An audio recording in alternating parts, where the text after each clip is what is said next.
بسم اللہ الرحمن الرحیم۔ السلام علیکم ناظرین۔ چین نے بھارتی شہریوں کو ویزے دینے سے انکار کر دیا ہے۔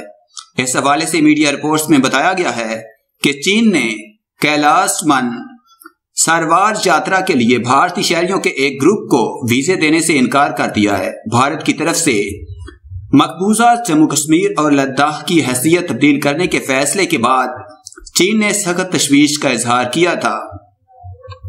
خیال رہے چین بھی جموں کشمیر کی حیثیت تبدیل کرنے کے بھارتی یک طرفہ فیصلے کی مخالفت کر چکا ہے۔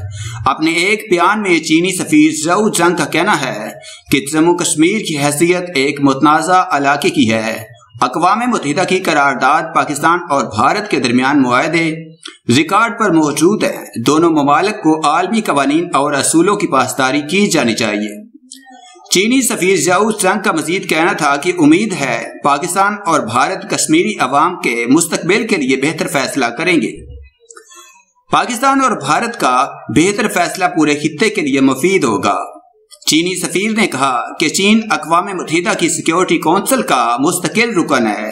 چین کی امن و استحکام کی بحالی کے لیے خصوصی ذمہ داریاں ہیں۔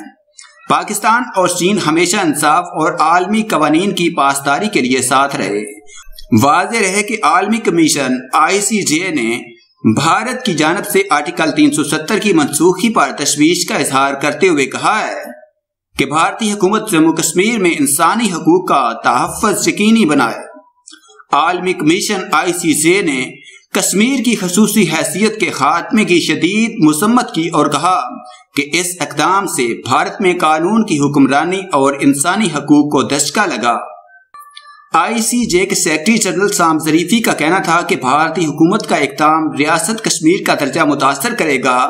کشمیریوں پر سخت اور ظالمانہ نئی پابندیاں لگا دی گئی ہیں۔